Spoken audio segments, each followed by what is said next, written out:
యావతికి అది నిజం అయి తీరాలని కోరుకుంటూ ద్రోణాచార్యులిద్దరు గురి తప్పని విద్య నేర్పించినటువంటి ఆ గురువుకి ఈ రోజు నివాళి ఆంధ్రప్రదేశ్ రాష్ట్ర ప్రభుత్వం తరపున ఇస్తున్నటువంటి దార్శనికుడు, స్వాప్నికుడు, నిరంతర శ్రామికుడు, గురువుని స్ఫూర్తిగా తీసుకున్న గౌరవనీయ ముఖ్యమంత్రి వర్యులు శ్రీ నారా చంద్రబాబు నాయుడు గారు.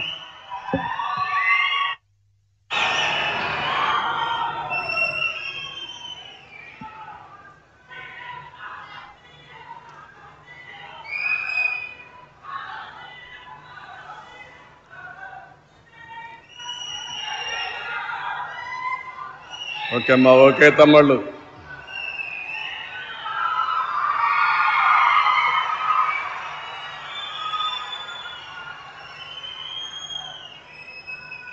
గౌరవనీయులు,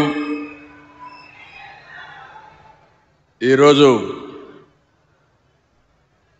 అక్షర శిఖరం రామోజీరావు గారి యొక్క సంతాప సభకు ఇచ్చేసినటువంటి ప్రజలందరికీ పేరు పేరున మనస్ఫూర్తిగా నమస్కారాలు, అభినందనలు, శుభాభినందనలు. గౌరవనీయులు కిరణ్ గారు, అదే సమయంలో వారి సతీమణి శైలజ గారు, అదే మరిగా కుటుంబ సభ్యులైనటువంటి విజయ్ గారు, ఇంకొక పక్కన పిల్లలందరూ ఇక్కడే ఉన్నారు. రామోజీరావు గారి కుటుంబ సభ్యులందరికీ ఉప ముఖ్యమంత్రి మిత్రులు పవన్ కళ్యాణ్ గారు, అదే సమయంలో former editor in chief Hindu, పేరు చెప్పంగానే అందరూ గుర్తుపెట్టగలుగుతారు, ఎప్పుడో పోరాటాలు చేసిన రామ్ గారికి, ఎడిటర్ రాజస్థాన్ పత్రిక గులాబ్ కొతారి గారు, ఇకపోతే ఈ కార్యక్రమానికి ఇచ్చేసినటువంటి నా సహచర మంత్రివర్గ సభ్యులందరికీ, సినిమా ఇండస్ట్రీ వచ్చారు శ్రీమతి జయసుధ గారు, రాజమౌళి గారు, రాఘవేంద్రరావు గారు, మురళీమోహన్ గారు, అదే మరి మ్యూజిక్ డైరెక్టర్ అయినటువంటి కీరవాణి గారు, శ్యామ్ ప్రసాద్ రెడ్డి గారు, అశ్విని దత్ గారు, కేఎల్ నారాయణ గారు, సురేష్ గారు, గౌరవ శాసనసభ్యులు, ఇంకొక పక్కన ఈరోజు కృష్ణా ఎల్లా గారు ఇక్కడ ఉన్నారు. అంటే మొన్న కోవిడ్లో ఆయన తయారు చేసిన వ్యాక్సిన్ ఎవ్వరూ మర్చిపోలేము. అలాంటి కృష్ణ ఎల్లా గారు, పత్రికా విలేకరులకు అందరికీ నమస్కారాలు. ఈరోజు మనందరం కూడా ఇంత మునుపు చాలామంది మిత్రులు మాట్లాడారు. ఎంతో చేసిన రామోజీరావు గారికి సమాజం ఏ విధంగా గ్రాటిట్యూడ్ చెప్పగలుగుతామో, ఆయన చనిపోయిన తర్వాత ఈ సంస్కరణ సభలో మనం అందరం ఇక్కడికి సమావేశం అయ్యాం. మనం చేయగలిగేది నివాళులు అర్పించడం, ఆయన స్ఫూర్తిని గుర్తుపెట్టుకోవడం, అదే స్ఫూర్తి భావితరాలకు అందించవలసిన బాధ్యత మనందరికీ ఉంది. రామోజీరావు గారిని చూస్తే ఇదే జిల్లా, ఇదే ప్రాంతంలో పుట్టారు. పెదపారపూడి, ఒక చిన్న గ్రామం, మామూలు కుటుంబం.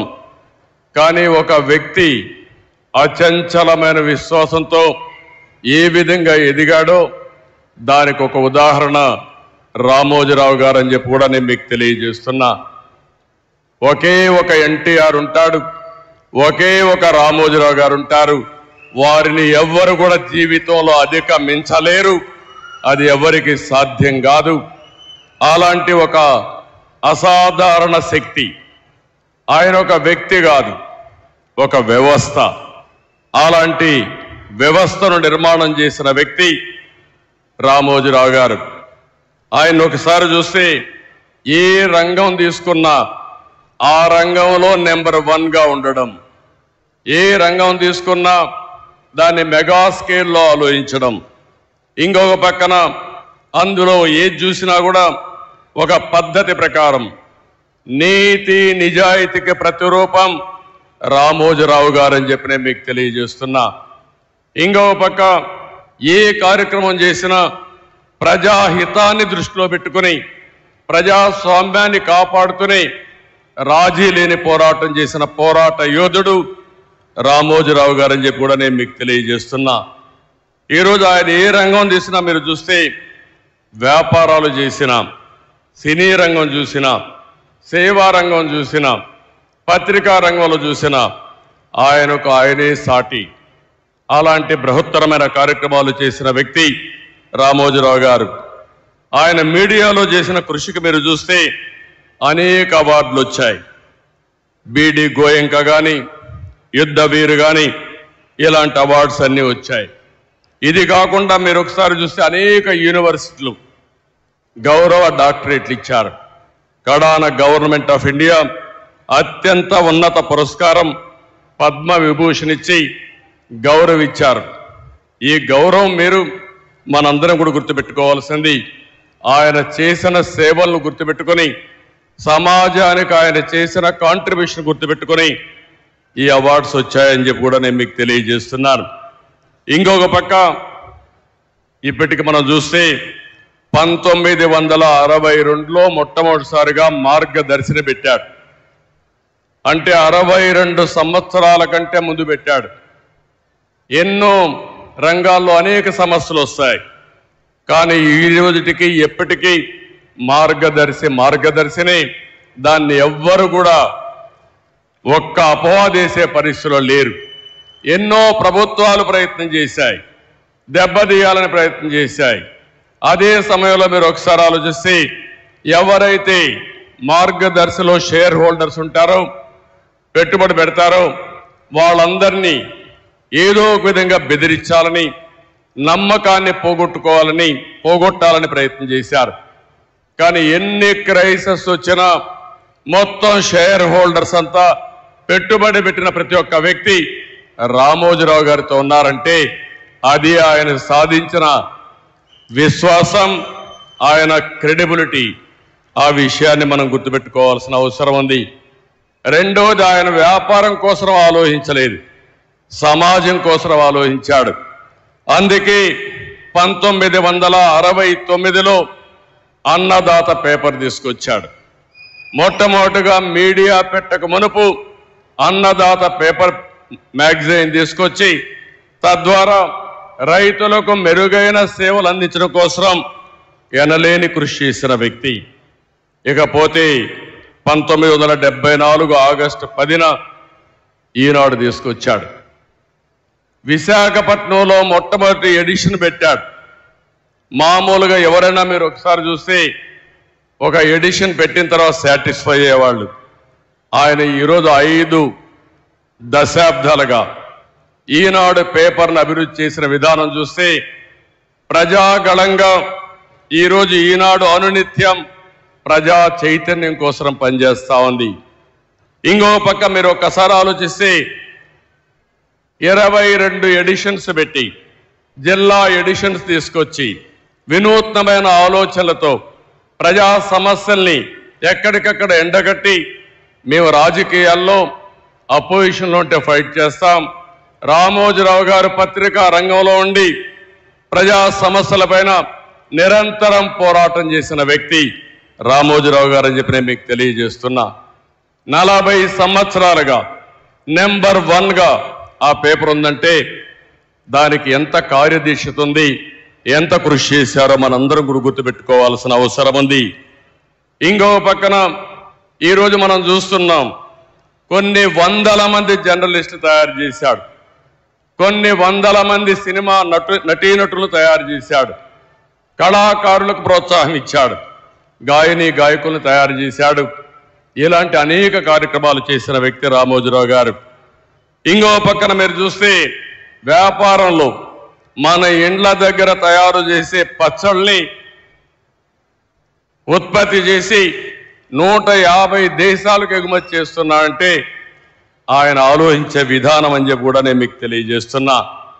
ఇంకో పక్క ఎలక్ట్రానిక్ మీడియా వచ్చినప్పుడు ఒకేసారి 7 ఛానల్స్ పెట్టాడు. ఉర్దూ ఛానల్ కూడా పెట్టారు. ఎవరైనా పెడితే ఒక ఛానల్ పెడతారు, కానీ ఏది ఆలోచించినా ఒక మెగా స్కేల్లో ఆలోచించి దాన్ని జయప్రదం చేసే వ్యక్తి రామోజీరావు గారు. ఇకపోతే హైదరాబాద్లో ఫిల్మ్ సిటీ, ఏదైతే ఈరోజు హైదరాబాద్ అభివృద్ధి అయిన తర్వాత ఫిల్మ్ సిటీని కూడా ఎవరు కూడా ఇంత స్కేల్లో చేస్తామని దీన్ని జయప్రదం చేసే ధైర్యం ఉండదు.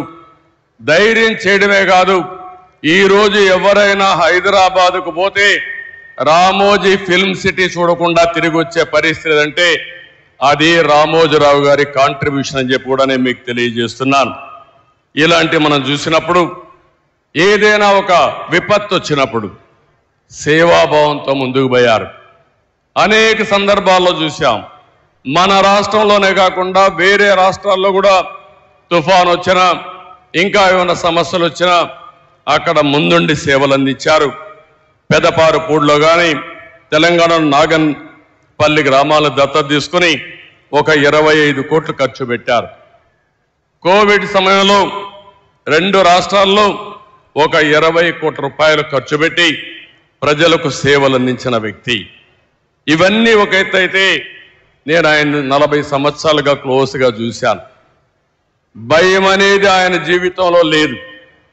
పోరాటం అనేది ఆయన జీవితంలో ఒక భాగం. ఏ విషయంలో చూసినా రాజీ లేకుండా పోరాడాడు. మీడియాను పెట్టుకుని చాలామంది ఒకసారి ఆలోచిస్తే, ఎవరికైనా రాజకీయాల్లో ఉండే మాకు కానీ, పత్రికలు రన్ చేసే పత్రికలు కానీ, మీడియా రన్ చేసే వ్యక్తులకు కానీ, సినిమాలకు కానీ ఎప్పుడు కూడా క్రెడిబిలిటీ ఒకటి ఉంటుంది, విశ్వసనీయత ఒకటి ఉంటుంది. అందుకే ఎన్టీ రామారావు గారు తెలుగు జాతి ఉన్నంత వరకు నెంబర్ 1గా ఎట్టుంటారో ఈ రాష్ట్రానికి సేవలు అందించిన వ్యక్తిగా తెలుగు జాతి శాశ్వతంగా గుర్తుపెట్టుకునే వ్యక్తి రామోజీరావు గారు అని చెప్పి నేను మీకు తెలియజేస్తున్నా. ఈరోజు ఇంకొక పక్కన మీరు ఆలోచిస్తే ఎక్కడికక్కడ రేటింగుల కోసం పోరాడే రోజులు, మ్యానిపులేషన్ చేస్తూ అధికార పార్టీ ఏ పార్టీ ఉంటే ఆ పార్టీ దగ్గరికి పోయి పనులు చేసుకునే రోజుల్లో నేను చూశాను ఆయన్ని. నేను పర్సనల్గా వ్యక్తిగతంగా ఆయనతో పరిచయం ఉంది. నా జీవితంలో నాకు ఒక్క పని, ఈ ఐఏఎస్ ఆఫీసర్ని ట్రాన్స్ఫర్ చేయమనో, ఈ వ్యక్తికి మంత్రి పదవి ఇవ్వమనో, ఈ వ్యక్తికి ఎమ్మెల్యే ఇవ్వమనో ఎక్కడా చెప్పలేదంటే అది రామోజీరావు గారి యొక్క నీతి నిజాయితీ.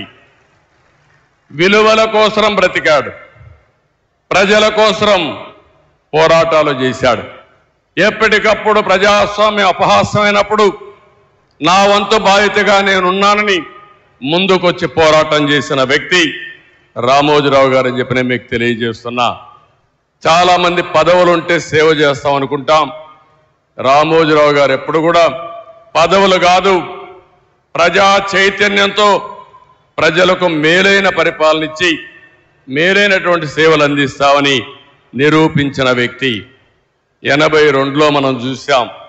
ఎన్టీ రామారావు గారు పార్టీ పెట్టే సమయంలో మీరు ఒక్కసారి ఆలోచిస్తే అప్పటి వరకు కాంగ్రెస్ పార్టీకి ప్రత్యామ్నాయమే లేదు. ఒక ప్రత్యామ్నాయం కావాలని ఆలోచించి 9 నెలల్లో ఎన్టీ రామారావు గారు అధికారంలోకి వచ్చారంటే అందులో ప్రముఖ పాత్ర రామోజీరావు గారికి ఉందని చెప్పి కూడా నేను మీకు తెలియజేస్తున్నా. అక్కడి నుంచి ఆగస్టు క్రైసిస్ వస్తే ఆ రోజు కూడా ప్రజాస్వామ్యాన్ని కాపాడడం కోసం రాజీ లేని పోరాటం చేశాడు. ఇలాంటి పోరాటాలు చేసి ఓసారి అనిపిస్తుంది మనందరికీ, ప్రజాస్వామ్యంలో పత్రికలకు స్వేచ్ఛ ఉంది. 4th ఎస్టేట్ అని మనం అందరం మాట్లాడుతున్నాం.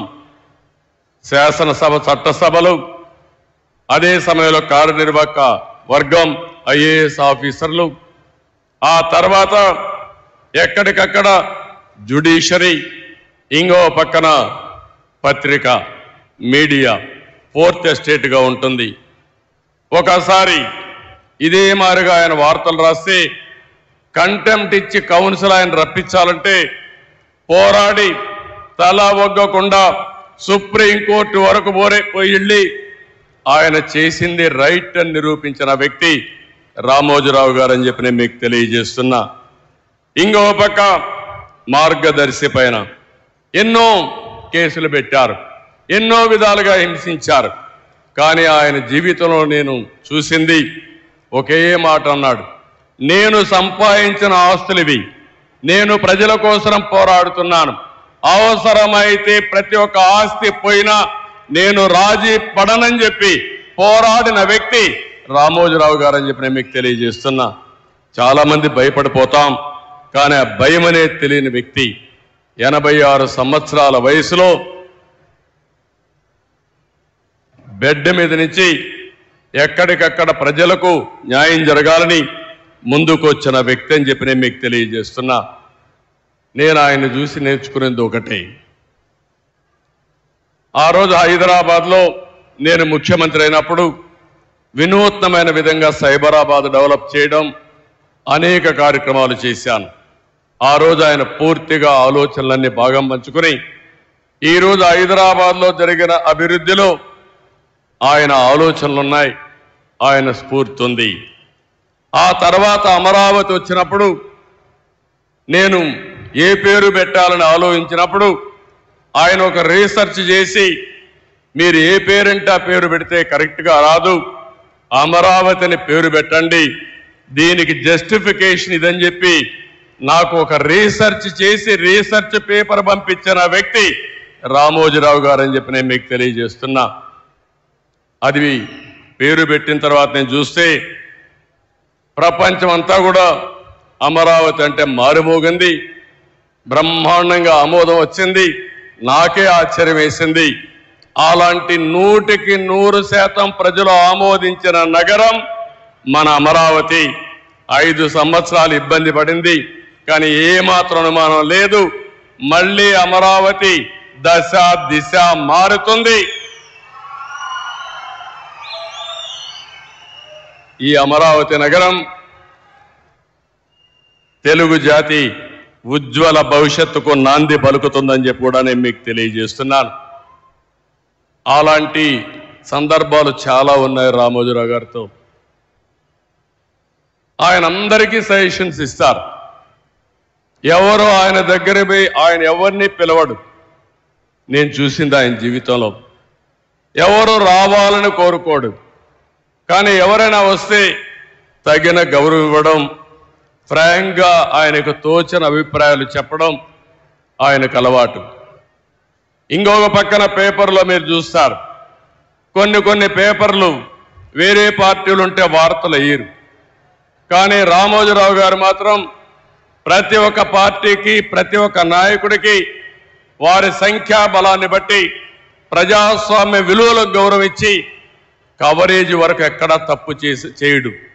ఆయన అభిప్రాయాలుంటే ఎడిటోరియల్ పేజీలో చెప్తాడు తప్ప, లేకపోతే ఎప్పుడన్నా అవసరమైతే ఇది తప్పని ఎండగడతాడు తప్ప అవతల వ్యక్తులు చెప్పిన విషయాల్ని ఎక్కడా కట్ చేసిన సందర్భాలు లేవు. అలాంటి వ్యక్తి నా జీవితంలో నా మీద ఎన్నో వార్తలు రాస్తే ఒక్కరోజు కూడా ఒకే మాట అన్నారు, మీరు రాజకీయాల్లో ఉన్నారు, నేను ఈరోజు పత్రికా రంగంలో ఉన్నాను, మన ఇద్దరం కలిసినా మీరు ఎన్నిసార్లు కలిసినా నా స్వేచ్ఛకు భంగం రాకూడదు, మీ స్వేచ్ఛకు కూడా భంగం కలిగించను, నేను మిమ్మల్ని ఏమి అడగను, నన్ను మీరేమి అడగద్దని చెప్పి 40 సంవత్సరాలు నమ్మిన సిద్ధాంతం కోసం పనిచేసిన వ్యక్తి రామోజీరావు గారు అని చెప్పి కూడా నేను మీకు తెలియజేస్తున్నా. అలాంటి మహనీయుడు, రాష్ట్రం కోసం పాటుపడిన వ్యక్తి, విలువల కోసం ప్రతిరోజు పనిచేసిన వ్యక్తి. ఓసారి అనిపిస్తుంది అందరం కోరుకుంటే కూడా రాదేమో, కానీ ఆయన ఒకటే కోరుకున్నాడు, నేను పని చేస్తూ చనిపోవాలని ఆయన కోరిక. అదే చివరి రోజుల్లో జరిగిందని చెప్పి కూడా నేను మీకు తెలియజేస్తున్నా. నిరంతరం పనిచేయాలనేది ఆయన ఆలోచన. మనం చాలామంది ఉంటాం, చాలామంది ఆలోచిస్తాం, కానీ కొంతమంది ఆ విధంగా ఆలోచించగలుగుతారు. కడాన ఆయన చనిపోవడం తథ్యం. చనిపోయేటప్పుడు ఏ విధంగా చేయాలనో కూడా చెప్పి, ఆయన ఎక్కడ అంత్యక్రియలు చేయాలనో చెప్పిన వ్యక్తి, దానికి అరేంజ్ చేసిన వ్యక్తి. ఆయన ఒకటే చెప్పాడు, నేను చనిపోవడం తథ్యం, నేను చనిపోయిన తర్వాత కూడా రామోజీరావు గారు ఏం చేశారో ప్రజలు గుర్తించే విధంగా స్ఫూర్తిదాయకమైన జీవితం చేయాలనేది రామోజీరావు గారి ఆకాంక్ష. ఆ ఆకాంక్ష నెరవేరిందని చెప్పి కూడా నేను మీకు తెలియజేస్తున్నా. ఆయనకు తెలుగు భాష అంటే ఎనలేని అభిమానం, తెలుగు జాతి అంటే ఎనలేని ఆప్యాయత. ఎప్పుడు కూడా తెలుగు జాతి బాగుండాలని, భారతదేశం బాగుండాలని, విలువలతో కూడిన సమాజం ఉండాలని నిరంతరం కోరుకున్న వ్యక్తి రామోజీరావు గారు. ఇప్పుడే కొంతమంది మాట్లాడుతూ చెప్పారు, రాజమౌళి లాంటి వ్యక్తులు కూడా మాట్లాడుతూ ఒక మాట అన్నారు, ఆయన చేయాల్సిందంతా చేశారు, మనమేం చేయాలి? ఈ సందర్భంగా ఆంధ్రప్రదేశ్లో ఉండే, తెలంగాణలో ఉండే తెలుగు వారందరికీ విజ్ఞప్తి చేస్తున్నా, మనం కోరుకునేది తెలుగు జాతికి ఆయన చేసిన సేవల కోసం ఈ వ్యవస్థ చిరస్థాయిగా ఉండాల్సిన అవసరం ఉంది. ఈ లెగసీని కంటిన్యూ చేయాల్సిన అవసరం ఉంది. అందుకే కిరణ్ గారిని, వారి కుటుంబ సభ్యులను కోరుతున్నా. అదే మరి వారి పిల్లలు ఉన్నారు ఇక్కడ. ఆయన స్థాపించిన వ్యవస్థ ఆయన కుటుంబ సభ్యులదే కాదు, 10 కోట్ల తెలుగు ప్రజానికన్నది ఆయన ప్రజల ఆస్తి. అలాంటి ఆయన స్థాపించిన వ్యవస్థల్ని భావితరాలకు అందించే బాధ్యత వారు తీసుకుంటే, మనందరం కలిసి ఆయన స్ఫూర్తి ఎల్లప్పుడూ తెలుగు జాతిలో ఉండే విధంగా మనం ఆలోచించాల్సిన అవసరం ఉంది. ఎన్టీ రామారావు గారికి కూడా భారతరత్న ఇవ్వాలని చెప్పి మనం ఎప్పటి నుంచో పోరాడుతున్నాం. అదే సమయంలో రామోజీరావు గారికి కూడా భారతరత్న సాధించడం మనందరి బాధ్యత. ఒక పక్క ఎన్టీ రామారావు గారు, ఒక పక్క రామోజీరావు గారు, ఇద్దరే అలాంటి మహానాయకులకి, యుగ పురుషులకి మనం నివాళులర్పించడం అంటే ఇలాంటి కార్యక్రమంలో భాగస్వాములు కావడమేనని చెప్పి నేను మీకు తెలియజేస్తున్నాను. ఇది కాకుండా అమరావతి ఆయన పెట్టిన పేరు, ఆయన ఇచ్చినటువంటి ఆ రోజు సలహా, ఈరోజు నేను ఆలోచిస్తున్నాను, అమరావతిలో రామోజీ విజ్ఞాన్ కేంద్రంగా పెట్టి, ఢిల్లీలో విజ్ఞాన్ భవన్ ఏ విధంగా అయితే ఉందో, కాన్ఫరెన్సెస్ కానీ, రీసెర్చ్ కానీ, ప్రభుత్వం చేసే కార్యక్రమాలన్నీ అక్కడ చేసే విధంగా తప్పకుండా తగిన రీతిన ఒక మంచి కేంద్రం తయారు చేసి దానికి రామోజీరావు గారి పేరు నామకరణం చేస్తామని చెప్పి కూడా మీ అందరికీ విజ్ఞప్తి చేస్తున్నాం. అదే మాదిరిగా ఒక రోడ్డు కూడా రామోజీరావు గారి మార్గని, లేకుంటే మార్గం అని ఒక రోడ్డు కోసం కూడా ఆయన పేరు పెట్టడం. అదే మాదిరిగా విశాఖపట్నంలో ఆయన యొక్క జీవితాన్ని ప్రారంభించింది, మొట్టమొదటిసారిగా పేపర్ పెట్టింది. అందుకే విశాఖపట్నంలో చిత్ర నగరి అని ఒక పేరు పెట్టి సినిమా షూటింగ్లు చేయడం కోసం ఇప్పుడే మిత్రుడు పవన్ కళ్యాణ్ గారితో మాట్లాడా. అక్కడ కూడా చిత్ర నగర్ అని రామోజీరావు గారి పేరుతోనే పెడతాం, రామోజీ చిత్ర నగర్ అని పెడతామని చెప్పి నేను మీకు తెలియజేస్తున్నా. ఇవి కొన్ని సూచనలు మాత్రం మీకు ఇస్తున్నా. ఆ మహనీయుడికి మనం నివాళులు అర్పించాలంటే ఆయన స్ఫూర్తిని భావితరాలకు అందించడమే. ఎంతో మంది పుడతాం, ఎంతో మంది చనిపోతాం, కానీ కొంతమంది మాత్రం చరిత్రలో ఉంటారు. అలాంటి చరిత్రలో చిరస్థాయిగా నిలిచిపోయే వ్యక్తి రామోజీరావు గారు. అలాంటి వ్యక్తి సంస్కరణ సభ చేయడం నా అదృష్టంగా నేను భావిస్తున్నాను. ఆ రోజు ఎన్టీ రామారావు గారు చనిపోయినప్పుడు మెమోరియల్ కట్టాం, ఎన్టీఆర్ మెమోరియల్ కట్టాం, అది శాశ్వతంగా ఉంది. ఈరోజు రామోజీరావు గారికి కూడా అలాంటి గుర్తింపు ఇవ్వాల్సిన బాధ్యత మన మీద ఉంది. మీరు కూడా సజెషన్స్ ఇవ్వండి. తొందరలోనే వారి కుటుంబ సభ్యులతో కూడా మాట్లాడి ఆయనకు తగిన విధంగా గుర్తింపు ఉండే విధంగా, ప్రజలు గుర్తుండే విధంగా చేస్తారని చెప్పి తెలియజేసుకుంటూ, కుటుంబ సభ్యులందరికీ ప్రగాఢ సానుభూతి తెలియజేస్తూ, వారు ధైర్యంగా ముందుకు పోయి లెగసీ కంటిన్యూ చేయాలని చెప్పి కోరుకుంటూ, ఇంకొక పక్క ఆయన ఆత్మకు శాంతి కలగాలని భగవంతుని మరొక్కసారి ప్రార్థిస్తూ అందరికీ నమస్కారాలు. జై హింద్.